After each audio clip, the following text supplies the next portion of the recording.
How you doing, folks? Hope you're all well. So there's been a lot to talk lately on social media. Excuse me, what you called. So there's been stuff getting said on Facebook, private messenger, in the streets of West Lothian. A lot of bullshit, basically. But the reason I'm doing it live is because I've got no data left in my fucking in this shitty phone. So yeah, I was in prison for a few weeks there, and I did plead guilty to a breach of the peace, because it was a breach of the peace, and because of my track record, the judge gave me a prison sentence. It was 2 breach of pieces and 1 breach of bail. So it gave me 80 days and 70 days concurrent, because I plead guilty to it.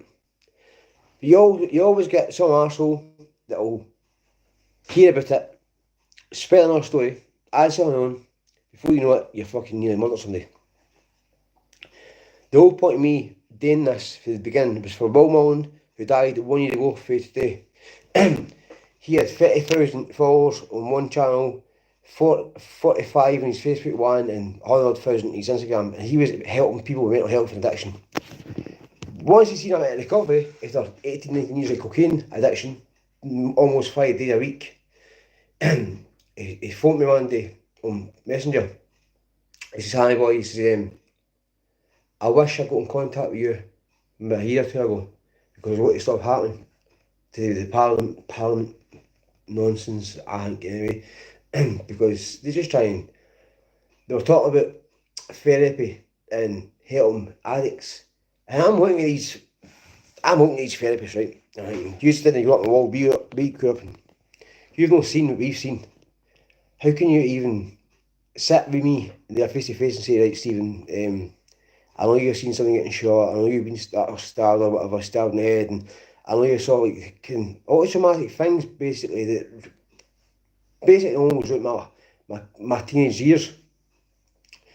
But this therapy woman or man, they're like private schools, and that just doesn't register. They see it in films, we see it in reality.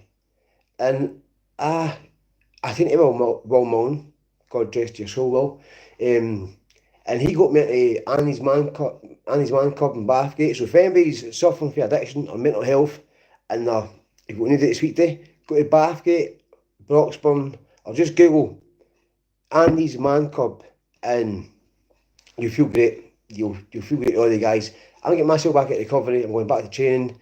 I'm going to start being. I looked at some comments, and this one man in particular, I've not even met him, I've not even seen him, but I respect him. He always mentions me positive things. And his wee boy, the last comment he sent 3 weeks ago, because I was going to do it on Wednesday Day, he says, "Hammy," he says, "I love the way you come across. I know you don't talk shite. My kids are 11 now, and it's scary to know that 1 year for now, he's 12, and you are doing cocaine dealing, cannabis dealing, and this and that. I was just too ahead of my time, but back then. But if you go fast, you don't last, that's what they say. Go slow, you always grow." I was talking to a guy in my prison cell. No, I'm just going to talk about certain things, right? I don't do right things doing like the rest of these idiots on YouTube do, the script things. I just say it how it is from my mind, how I feel, what I want to say. If you don't like it, it's fine. But there's always somebody that will take something from what I say, and I know I'll keep growing. But what I say is, this boy, he was saying, "Come on, Noel Glasgow," right? And he says to him, "How many pedals can you do?"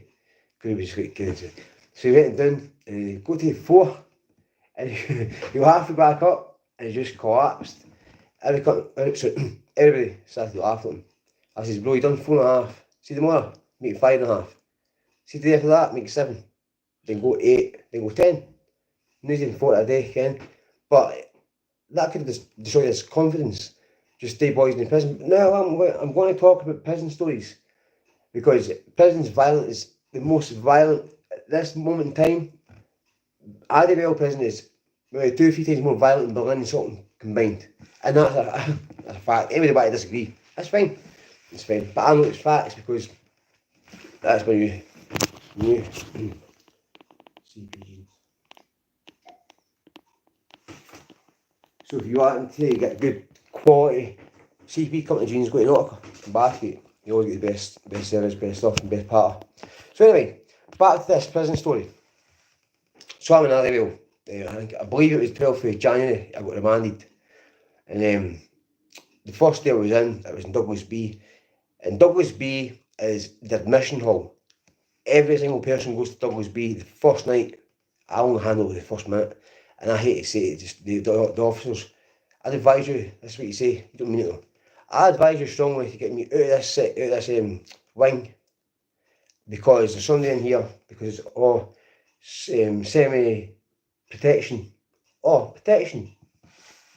Rapists, pedophiles, all the wrong ones, all the worst creatures there. So I always get moved straight away to Douglas C or Douglas A, that's the man talks. So I walked at Douglas A, 25 minutes later. Within 10-15 minutes, there was a scolding. Somebody got scolded, his face was half melted. There was a stabbing. Someone got stabbed 17 times. I'm like, fucking hell. I've been in prison so many times for my 20s, and I think that's all my fearful fights. I wasn't in one, but I probably kicked somebody because they robbed my house. So I'm like, see now, it's legal highs. So if you've got a kid out there that's into drugs, or want to be a thug, a drug dealer, I strongly advise everybody to show them documentaries or listening to people like myself that's talking. There's plenty of people doing this now. And as time went on, you got your wee gang, right, 6-7, you always had your, I'm not what to say, in fact I've got something to say because there's somebody else that's always annoying me in comments, he just can't over. He's so jealous and he's obviously in pain that I'm his woman now, right? But maybe I should have better up and with what and what, 19 out of 10. So move on, I've been married like 8-9 months now, we've been having a great time, living a good life. We've known each other almost 20 years. Our families knew each other back in the day. And I phoned Kaz and I was like, this place is fucking wild. And so it was just constant stabbings, slashings, and scoldings. There was one in particular, they put a jam and sugar, and when you put a jam and sugar in a fucking, whatever you call it, a container, the jam sticks to their face and it melts off. And I'm sitting witnessing this, I'm like, I'm in here for a BGD piece, shouting to Lloyd, raising my voice to Lloyd in my own street, and I get lifted. I had a few pints in me, but that's what happens when you're drinking, you talk louder and you have a good time. So anyway, me and previous Paul, brilliant, 6 of them, team married, put me in the back of the van, great, 40 man, but it worked out. The sentence that the judge gave me was 80 odd days because it was in cunt, and I only had half that, 40, sorry, and I done 41, so I done 1 day over. So I got a phone call, shout out to Blink McDonald in Glasgow, by the way. Blink, you're a legend, bro. And I know I'm going to get a wee comment, sorry, a message by messenger, saying, you know Blink McDonald? Bro, he's phoned us 2 or 3 times. He respects me, likes me. So just stay in your own lane, B, you know exactly who you are. Do not ever mention that dead lady again. K, you know exactly who I'm talking about. The young lass at 26 died. She left a young kid, young son, young girl and son behind. And you're constantly bringing stuff up about her. Stay in your own lane, bro, because you've mentioned a family in Glasgow. I'm not going to say who they are, but I've asked 2 or 3 of their members of the family, and also one or 2 associated, because plenty of them in Arrowville prison right now as we speak. It's been an ongoing trial for the last 2 years, and they don't have a fucking clue who you are, mate. So stop pretending to be something you're not. I'm trying to spread awareness and show people, if you want to get involved with drugs and drug dealing, are you willing to go to prison? If you go to prison, are you willing to sit in your cell 20 odd days a day? Are we tear that size? Are we kettle? You can only eat a canteen twice a week. You can only make so many phone calls because of the minutes of the canteen. Losing your freedom is the worst thing ever. Get a job, make yourself, just go out and do anything, grass cutting, painting fences. There's always something you can do to hustle and make money. You don't need to do it illegally. I'm 55 now, and I went too fast and I just didn't last, but I got 2 decades of it. 2 decades of living a good life, nice clothes, nice holidays, nice car, gambling addict, completely ruined me. But as we speak, the whole point of this video is I was going to bring her in, but I thought I won't do that. But we're great, we're perfect, we're a happy family. But I was like, there's no a wee gang that's trying to show me, bring my confidence down. They're just jealous of the fact that I can remember when I was younger, like, oh, like that Jake, you know, that jump out. I grew up wearing that. To me, it was normal. And you always go certain people, and I'm not going to get that. I think it's a pity, bro, keep it. But there's folk out there to get me. There's conspiracies. I think I'm paranoid. It's also been paranoid to keep me alive, right? And the police are bringing up charges for years ago. They're looking at certain things. They're out to get me, and I'm not doing nothing wrong. 5.5 years out of prison there, keeping well, doing well. Yes, I had a relapse here, a relapse there. I had a lot of traumatic stuff going on though. I just went and exposed a paedophile, and I managed to nail him and get him 10 years in prison. 6 decades of hell the young kids went through. And I was the one, after 6 decades, they got this guy in fucking jail for 10 years, a 17-year-old, Ronnie McMillan Faltus, the fucking Jimmy Savile scumbag. And I had to work with the post 4 years talking about that. 10 years back to that, the post were offering me crazy money to work with them to try and set up people, drug dealers. And I'm like, if you offer me millions, and I would never think like a snake. Never hear Stephen Hamilton be a rat in the grass. Never, never, ever, ever. I've been in jail for things I've not even done to defend my friend. And then your friend turns out any of your kids out there watch this video, or you, mums, dads, brothers, sisters, haters, lovers, whatever, tell your young ones to not get involved in the life of crime. Because I'm very lucky to still be here. 3 heart attacks, inflamed chest, 2 head machete wounds to the head, and yes, my friend, I can't say his name, but poking shots no, he was shot at, and I got the,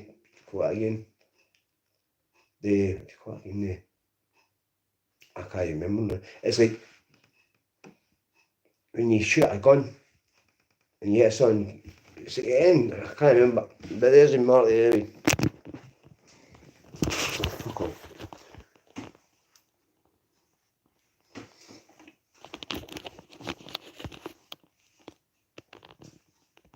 Oh, listen, it's fucking, it's too part of my jumper.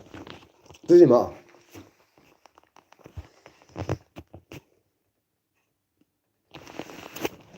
So many folk constantly messaging this phone.